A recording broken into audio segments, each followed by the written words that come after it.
everyone. Welcome back to the Anthony Podcast. And today I'm joined by Nick Hausman, the host of Wrestling. How are you doing today, Nick? I'm great, Anthony. Thank you so much for asking. Right, the pleasure is all mine. I appreciate that. It is my honor to be here, Anthony. I'm very, very excited to chat with you today. And me as well. So because I cover a variety of different topics on my channel. Would you mind taking a minute and explaining what you do, please? Oh, no problem. So if you don't know who I am a professional wrestling journalist. So I spend my days talking to professional wrestlers, trying to find out information about for professional wrestlers. Sometimes professional wrestlers say ridiculous things to me. You may remember me from the infamous CM Punk All Out scrum where he talked to me about my improv career. Paul Heyman referenced it in the WrestleMania scrum. Seth Rollins told me that CM Punk was a cancer following that. So real run of big ticket items there for Nick Hausman. But now I run my own brand. It's called Haus of Wrestling, just like Anthony said right up at the top. HAUS of Wrestling, HAUSofWrestling.com. You can go visit the website. I write up about all the news going on in the world of wrestling. And I talk to wrestlers. I got exclusives. We got podcasts. We got the whole thing. If we take this back, Nick, because I saw you did an interview with a good friend of mine, Tom Talk Rubbish, and he said you started watching in the early 90s, if I'm not mistaken. Yep, that's when I got into wrestling. I was a big early 90s, mid 90s pro wrestling kid. I got in when Duke the Dumpster Drosy and the Crusher and all those guys were rolling around. I was on the, so were you a big Hulkamaniac at the time? Oh, I was honestly, I think I just missed the Hulkamania era because when I started watching wrestling, Bret Hart was the big deal. I mean, I got into wrestling right after the steroid scandal. So Hogan always felt kind of old to me, even in the NWO. Like, I didn't think he was the coolest part of the NWO. Honestly, I mean, like, as cool as Scott Hall and Kevin Nash, I thought Eric Bischoff was cooler than Hogan. And I feel bad saying that. I'm gonna inflate his ego saying something like that. But I was not a huge Hulkamaniac back in the day.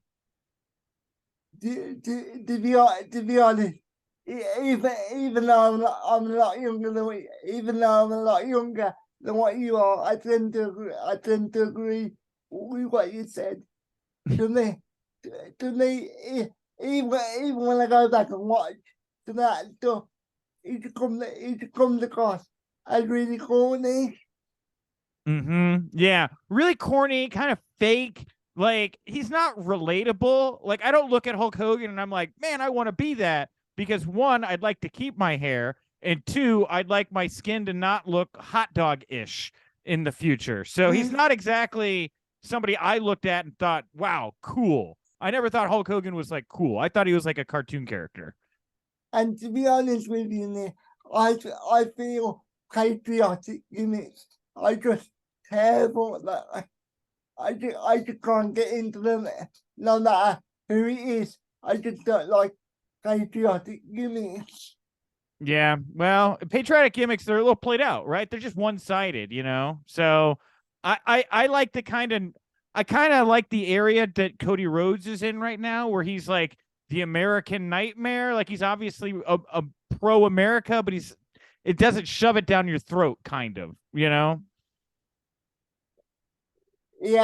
I understand.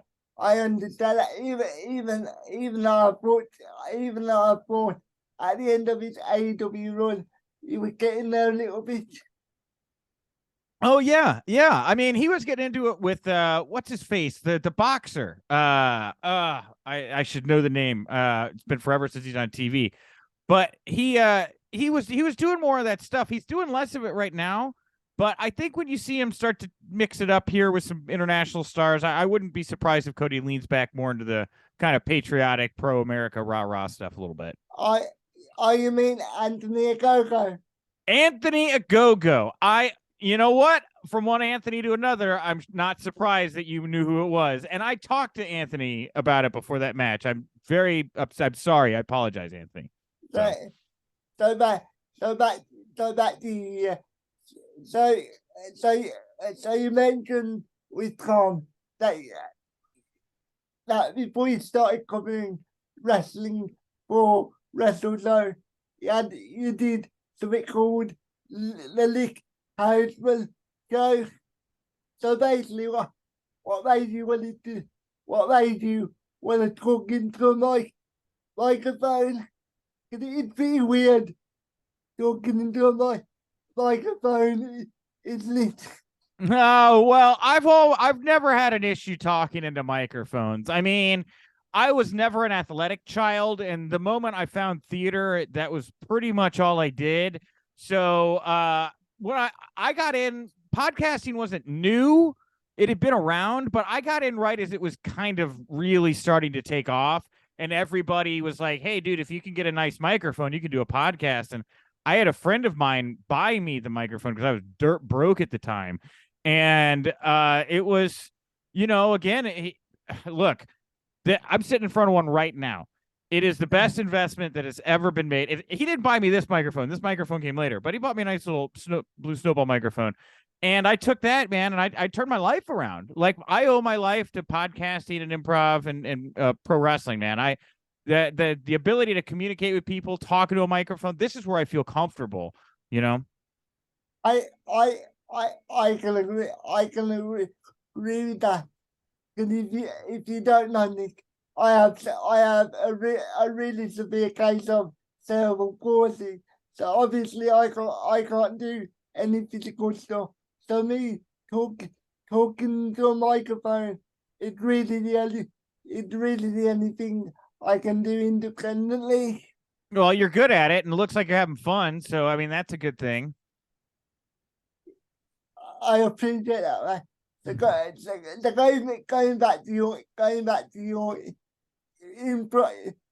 to your drama days, what made you feel like you needed to be on stage? Well, a desperate need for attention, right? Like, obviously my parents didn't give me enough attention, and I felt the need to try to earn that approval elsewhere. It was an outlet. I needed something. I was really heavily bullied as a kid, dealt with a lot of insecurities, and it was really in theater that I kind of started to find myself and my voice. And it was really the first thing I was ever good at. And once I realized I was good at it, I just didn't stop. I managed to find a lot of success in high school theater, actually, and I managed to fortunately find a lot of success here in Chicago theater as well. And I just don't know how to do anything else, Anthony. I'm not good at anything else. This is it. I talk to people. I make noise. That's it. That's all I'm good at. So that from what you're saying, that the way some people view wrestling as an escapism, you viewed drama as an escapism from wrestling. They're the same. I mean, pro wrestling is theater. I wrote a paper in college about how pro wrestling is the modern incarnation of William Shakespeare's work. I really think that the closest thing you can find today to the works of Shakespeare is professional wrestling. And as somebody from the other side of the pond, I know that that's a big statement, right? That, like, you're comparing Vince McMahon to William Shakespeare. You're comparing Tony Khan to William Shakespeare. But the fact of the matter is, Anthony, William Shakespeare never stopped writing. The reason there are so many works of Shakespeare, because I've never actually read a Shakespeare book. I've seen the film, but I've never. They do books on tape, Anthony. You could go. You're from the other side of the pond. You gotta be into Shakespeare, man. No. Come on, bro. That's like saying all Americans like cheeseburgers. And To be fair, I love cheeseburgers. So you're right about that. For some, for somebody that doesn't have a clue, what is the difference between improv and actual theatre, if you know what I mean? Yeah, great question. Improv is just we don't have a script, right? We don't have Yeah, time. That's it. I've always thought it was more like a comedy, like rather than like serious acting. If you know what I mean? No offense. No, hey, it's been a long time since I did a play. I've actually thought about doing some theater again just to kind of dust it off because truthfully, Anthony, I'm a pretty good little actor. I was accepted to North Carolina School for the Performing Arts. I turned it down to go learn on the streets of Chicago improv. But man, I'd love to get me some Beckett, right? Or man, give me some Mamet. Oh, I am all up in that. I love me some David Mamet. So I'm itching for it. Hey, if anybody's listening out there, you want to put me in a play? Nick Hausman will show up. I'll take the payday. I'll be your. Well, Godot's not in it, but I'll be in it. Yeah. So, how did you go from doing improv to becoming a pro wrestling manager? Well, I befriended Colt Cabana in Chicago. He had just been fired by WWE, and he was looking to get into the comedy scene in Chicago. We had a mutual friend. His name is Ed Ferrara. Used to work with Vince Russo. Used to write WWE. Yeah. Ed introduced me to Scott and or Cabana, whatever you want to call him. I call him Scott. I used to call him Scott. I still call him Scott. And I taught Scott how to do comedy. Got him involved in the community. And as a pay it forward, he asked me if I wanted to do anything in wrestling. I'm a huge Andy Kaufman nerd. I've always wanted to do Andy Kaufman type stuff. I asked him if I could be a manager. He got me a booking. That booking went well, and that led to 5-6 years worth of bookings. And that's when I was just running around the Midwest, playing Ronaldo Piven and being a bad guy manager. So if you go forward a little bit, you started doing raw reviews for WrestleZone. So as you mentioned in your friend Tom, you thought you could do it because you had experience on obviously on the other side of the curtain. So I guess what I'm asking is, how did you find this style of like hosting or presenting, whatever word you want to use? I'm just myself. When I was doing improv in Chicago and growing up, you're not always playing a game or doing a scene. There's a lot of hosting involved, setting up games, interacting with the audience. I used to host my high school pep rallies. I was that kid who would like get everybody on their feet and, doing the chants and wearing the costumes. And I got a lot of stories about that, but I've always been a host, man. I talk to people. I'm just myself. I was just talking about wrestling. That's the only difference. I know everybody's first episode is not. I don't want to say they're terrible, but they're not as polished as they come to be. So, what was your first episode like? My first podcast episode ever. Well, I don't know if I remember exactly. Or actually, I think I do know what the first podcast episode was. It was me. It was my friend Andrew Brandt, the guy who bought me the microphone. And I always said, I want you to be my first guest. It was Nick Hausman show. I was living in a studio garden apartment on the north side of Chicago. So basically a casket. I was living in a casket. And it was no bigger than the room I'm sitting in right now, garden level, maybe a little bit of sunlight. And I remember we went into my closet because I had read that you could get better sound recording around cloth, and like clothes worked really well as like softening the sound. And so I sat there in my closet with this microphone between me and Andrew. It was so uncomfortable and weird. And we in this closet sat there and we talked about like improv and music and comedy. And I got to go find that, man. I haven't thought about that in mean, that's a memory. That's a trip down memory lane you just took me.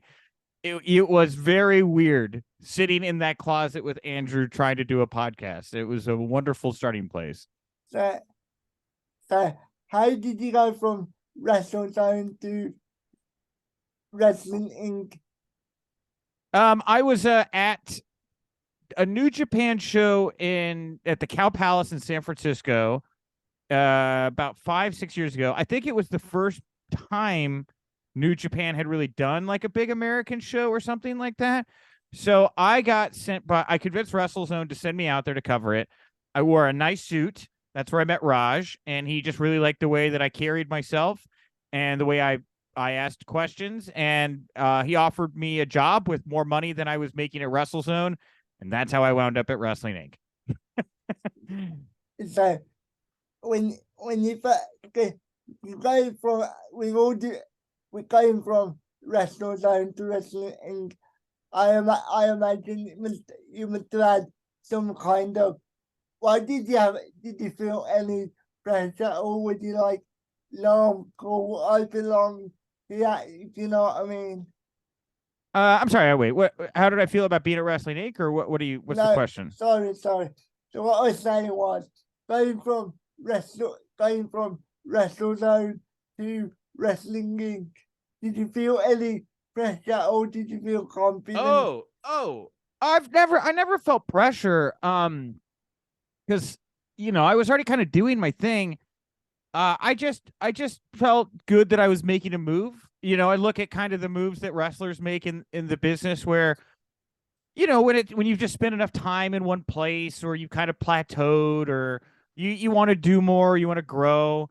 Sometimes you have to leave to prove your worth. And that's all I did in that circumstance. I thought it was a good move. I was excited about it. I rode that train for 4, I think almost 5 years over at Wrestling Inc. And it was a great ride. I have no complaints. So as you just said, yeah, you spent 4 or 5 years at Wrestling Inc. So what did you put in place to stop you from getting on place? And considering that sort of job for a long time, I can imagine a little bit of complacency could come wandering in from time to time.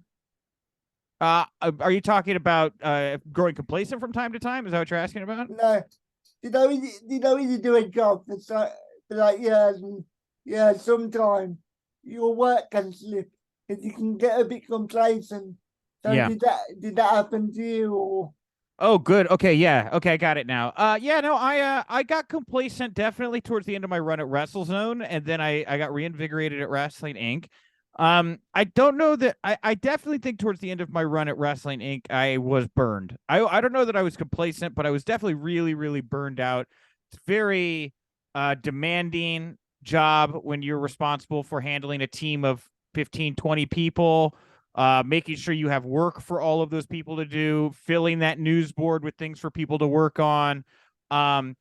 So I don't know that I was complacent, but I was really, really burned out at the end of my time at Wrestling Inc. And I just needed a little time to clear my head and kind of figure out a way to find a balance, a work-life balance for me that I could be happy with.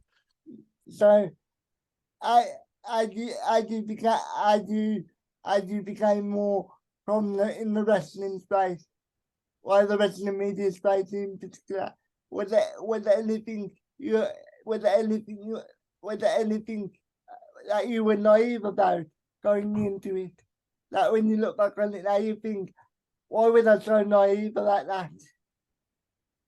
Yeah, Anthony, that's actually one of the best questions I've ever been asked in an interview. Yeah, I was naive. And I think that there's still a lot of people that are in the pro wrestling journalism space are sadly kind of willingly naive. And I say that because the thing for me that has been the hardest to deal with is the things I can't talk about. And when I was having to cover the speaking out movement, when there was just a lot of women speaking their truths about horrible stuff that they had been through in the industry, being taken advantage of, having to deal with different circumstances, I talked to a lot of women. I talked to a couple men, but I heard a lot of stories from people that are very, very scared right now in the business, and they don't want their stories out there not because they wouldn't love to see some very influential people taking down, but because they think they'll lose their spot. And it's really awful at times and in certain spots of this business how bad behavior has really not been fully taken care of. And I carry that weight with me of knowing who are some really bad actors in the community, and I can't do anything about it. And I think when I started this job, I would have never expected to have gotten as deep into it and to really know what this business can be like. And that I think that kind of that's what I was most naive to, is just how really bad the behavior can be behind closed doors. And at the interview, somebody that you know been accused of the horrible shit, but you just have to swallow it. Was one time, and it wasn't even an interview per se, but when I was co-hosting Eric Bischoff's show, and I have no heat with Eric, by the way, for what it's worth, so I don't mean this story to bring up any ill will or wounds, because there's none intended. It's just what it is. Eric booked Hulk Hogan on the show, and and Eric was like, "Oh, you're excited to talk to Hulk Hogan?" And I was like, "Well, only if there's like certain questions I can ask him, like about what he said and his relationship with the Black community and, all of that." And Eric basically laughed and said, "You can't ask Hulk Hogan any of these questions." And so I said, "Great, then I don't want to participate in the interview. You can talk to Hulk. I'll listen in. I'll record the interview, but I don't want to be a part of it." Then we go to do it. And Eric is like, "Oh, Nick's on hold. You want to say hi, Nick?" And I felt so uncomfortable because I really didn't want, I didn't want to come across as like, "Oh, you had Hulk Hogan and you didn't ask him about the stuff that's really important, But I did. I jumped out. I was like, "Oh, well, hi, Hulk Hogan. I'm Nick Hausman." He's like, "Good to meet you, brother." And I was like, "Okay, well, bye." And I left. And so I think that's the only time that I've been in a situation where it was somebody that I knew I didn't want to be talking to, that I was put into a position to have to talk to. And that's the only time I think that's ever happened. I just want to say I probably would have done the same thing. I have no interest in speaking to anybody like that. So I commend you for doing that. Thanks, Anthony. Because there's so many people that would have just done it just to say that they did it, and they would have gone against everything they believed in. So fair play. Oh, and that's the thing though, is I will talk to people I disagree with, right? Or that I don't really think well, but we got to be able to have open dialogue. Like if there's something here that's like on my mind about why I don't want to talk to you or why I've got an issue here, we have to be able to talk through that. And ideally in a way where everybody can hear it so we can all learn from it.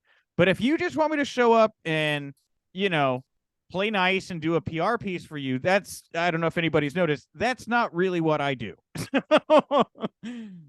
That's the one thing I always say. I'll interview anybody as long as I can ask them within as long as I can ask them pretty much whatever I want within reason, of course. Sure. Like something as well on the side of that.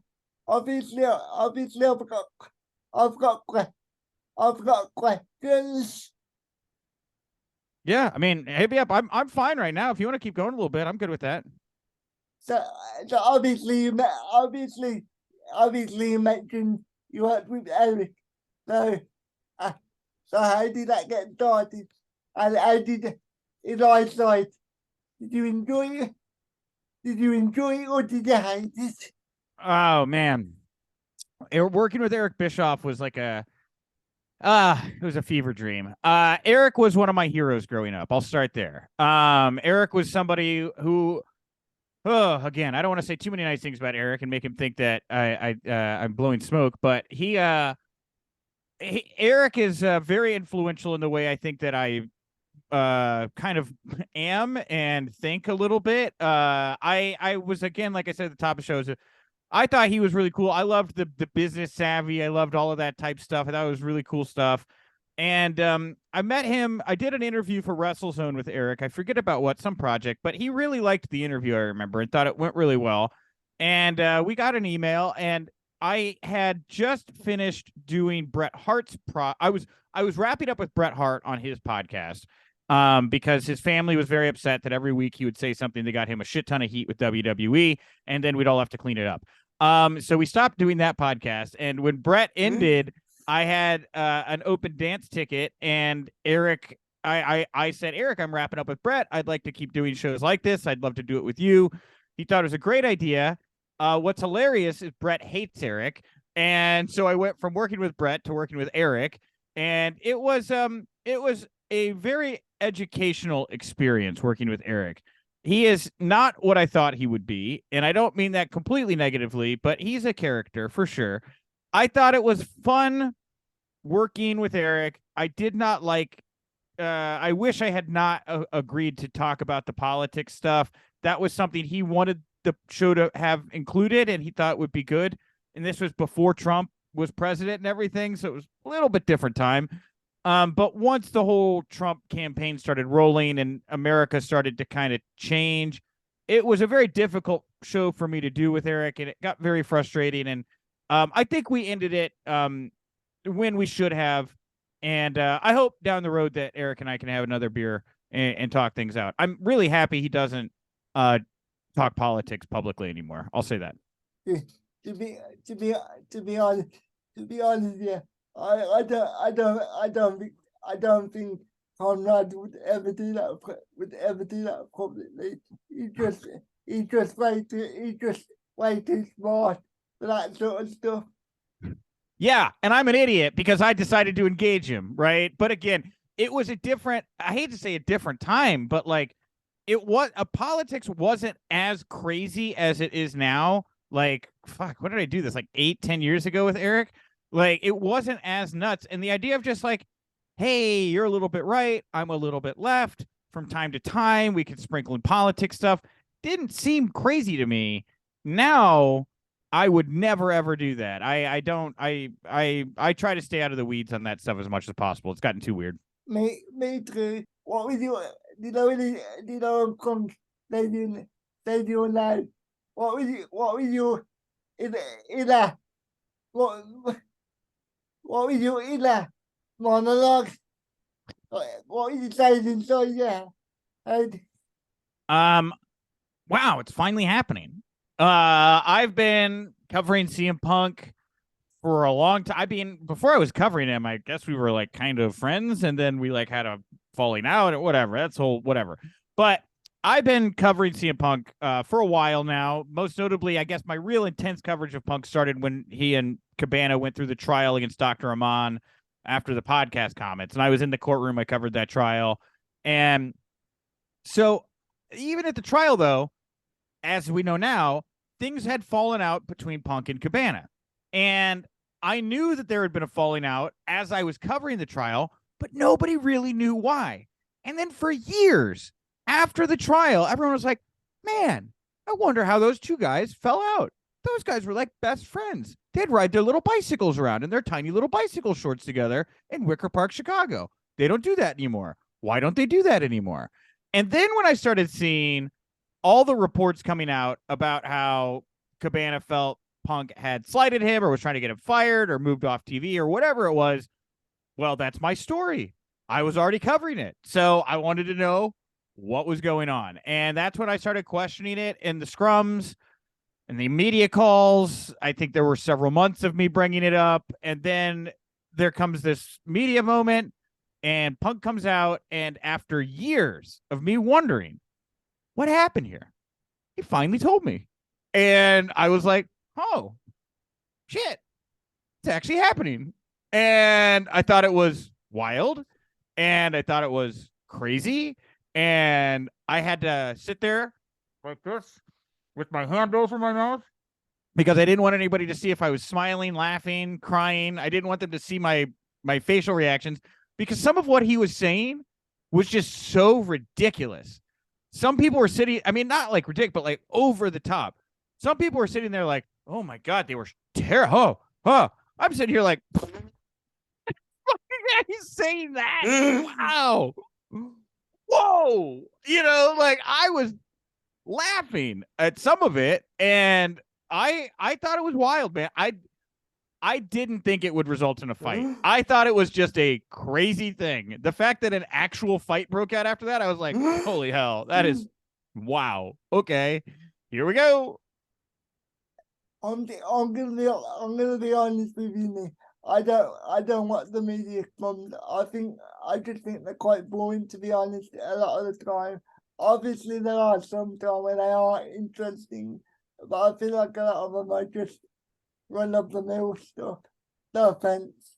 No, hey, look, I think the reason that people ask like attribute me for asking all these hard questions and stuff is I went to every AEW media scrum up until AEW Revolution, like earlier this year or something. I mean, 3 years of being on the road covering AEW. And those first year or so, you know, it was all healthcare questions. We're getting the show up and running.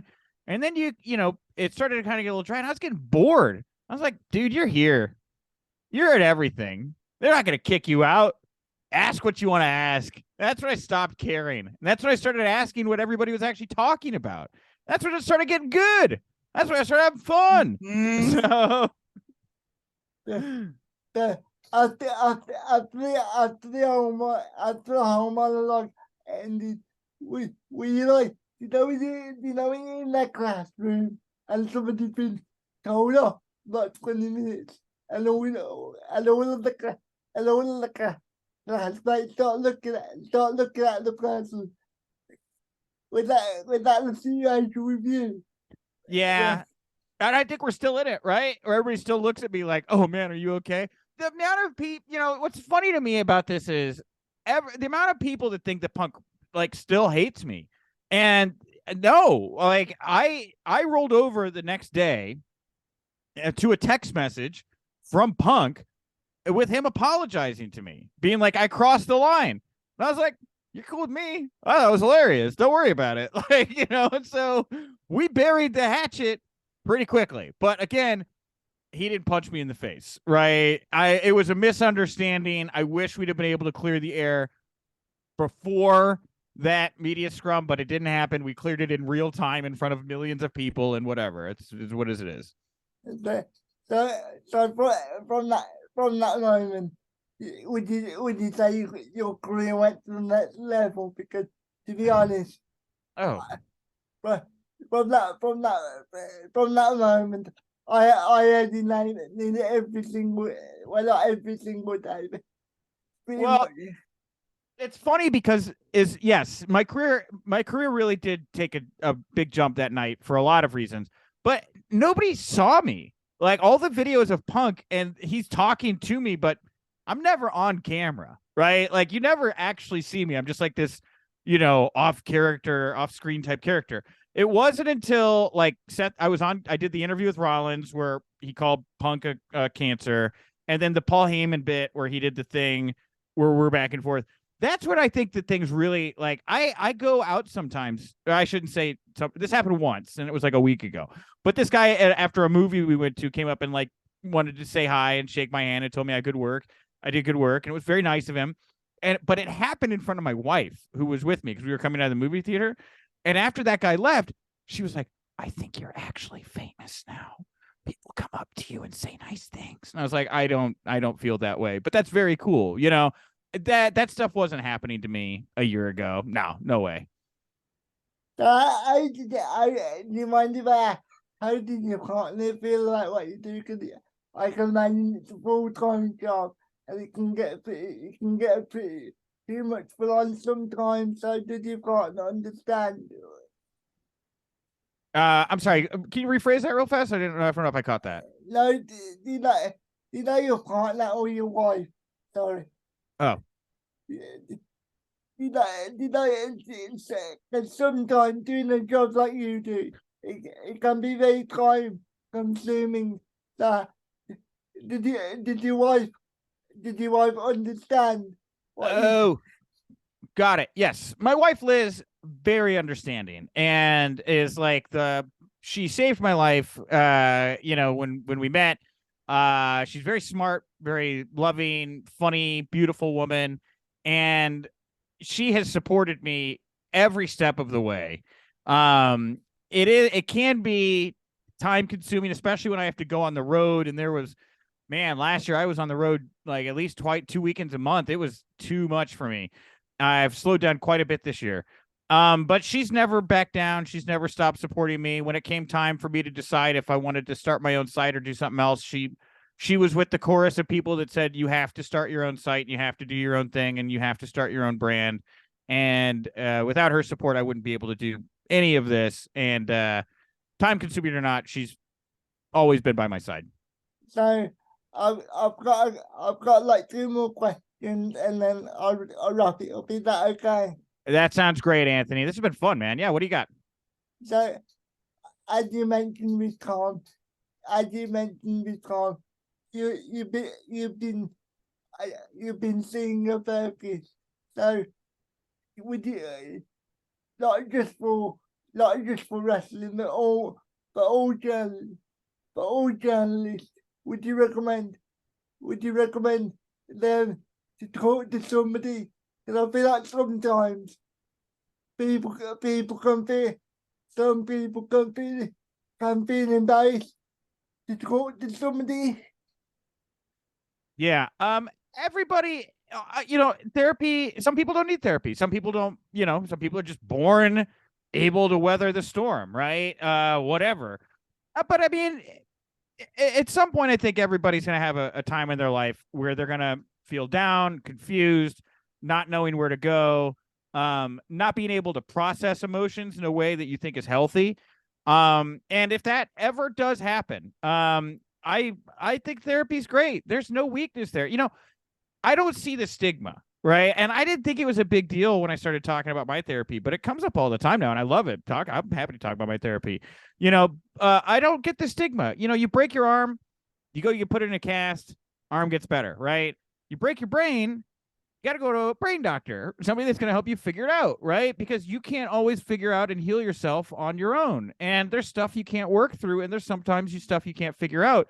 And I love my wife, and I talk to my wife about a lot of things, but sometimes I hit a wall with her where she's just like, I don't know. I love you. That's all I can say. And I go, okay, then I got to go talk to somebody who's going to help me find ways to get through these, that knows the plays to get through these kinds of things. And I think it's wonderful. And 100%, I recommend therapy to anybody who feels they need it. Absolutely. And I feel like sometimes speaking to somebody outside your bubble can bring a new perspective to the way you think. Because sometimes if you just speak to people inside your bubble, eventually it just becomes noise. So sometimes speaking to somebody outside your bubble can reset your priorities, or reset your perspective on certain things. Yeah, no, that's a very good point, right? Because you do kind of get in a bubble. You get in like a tunnel vision where you're only focusing on certain things, and you kind of lose sight of what's just outside of you. And sometimes it takes somebody looking at what you're doing and saying, hey, maybe think about this thing, or maybe start to focus on that thing, and you don't even realize it. And that's exactly right. So my last question is, how would you like if you had to say one body what that signifies your hang on, let me reword that. If there's one piece of work you want people to go back and see that summarizes your whole journey as a wrestling journalist, what would it be? It's a good question. I got asked that recently, and I'll say the scrum. Just because and it's very odd because again, you don't see me, but it was such a pivotal time for my career, and it brought so many things together for me. My pro wrestling, my improv got mentioned. Maybe that's not my best work. I've done better work. I did a show called the Chicago Improv Rebellion that has no evidence that nearly existed, but it ran for several years here in Chicago. it's tough. I don't think about like one thing. Everything I do, I love. I have so many pieces. I hope that when people go back, we started this thing talking about William Shakespeare. I hope that there's a Hausman folio. I hope that there are several works that I did that people can relate to, and people get to pick their personal favorite one. Oh, I liked this piece. I liked that piece. I don't want to be remembered for any one thing. I hope to cast a wide net, talk to a lot of great people, create a lot of great memories, and give people a lot of things to remember me well by. That's the hope. Uh, I need the one bit of what you like. Please forget that. What would it be? If there's anything I could ask people to forget, it would be the Bischoff stuff. There's too many politics. There's very repugnant opinions in there. I know that Conrad's got a lot of it up on YouTube. I'm not going to stop him. I don't really care. But man, there are a bunch of those Bischoff on wrestling episodes. If I could light them on fire and drop the ashes at the bottom of the ocean, I would love to. Do you think Conrad has watched them all? Because from what you're saying, I don't think he has. Because if he did, he probably would think probably not the best idea to post this. Well, but I don't. But I've seen that some of the Bischoff on wrestling episodes are available on YouTube. I don't actively go out there and look for them, but I've seen a lot of this stuff is available. I was under the impression that they just took the archives and blanketly uploaded them to YouTube. I could be wrong. I don't want to speak out of turn here, but I think a lot of that stuff is still available out there. Maybe I'm wrong. I don't know, but I think it is. All I was saying, I would be careful because because people go back to 7 years and they'll bring up. But like you said, but 7 years ago, I knew it against you today, so I don't think it's probably the smartest idea in the world. No, you gotta be very careful about your image these days. They'll take you down in a heartbeat. You got Kid Rock with a machine. Do you want to promote your social to put it in there? Yeah, and Anthony, man, I just want to thank you so much. This was genuinely one of the best conversations. I felt very relaxed. I thought you asked great questions. Thought we had a great time here today. And if you guys want to come support me, hausofwrestling.com, HAUS of wrestling.com. I do shows twice a week over on Premier Streaming Network, Tuesday, Thursdays, noon Eastern. Me and a cavalcade of different great pro wrestling voices. All the audio from that and the interviews that I do for my site and for Inside the Ropes, that all winds up on the Haus of Wrestling podcast feed. And you can follow us over on Twitter at Wrestling House.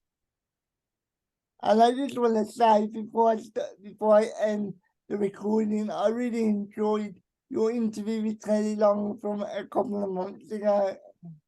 Holla, holla, playa. Yeah, Teddy's the man. He's family for me at this point. I call that guy just to talk and hang out and pick his brain sometimes. And so when you all get to hear my interviews with Teddy, you're getting a very small sliver of what it's like to be. Here's the only thing is, most of the time when Teddy and I talk on the record, we're not as high as when we hang out. We both smoke so much weed. It's incredible. Like me and Teddy, there you go. A little insight for you. So I really do appreciate it, Nick. Thank you, Anthony. Thank you. I appreciate you. So thank you for watching, everyone. Please like the video. Please share the video. And if you're listening to this on any audio platform, give it a rating. Give it 5 stars, whatever you do. And just thank you for the support, and I'll be back soon.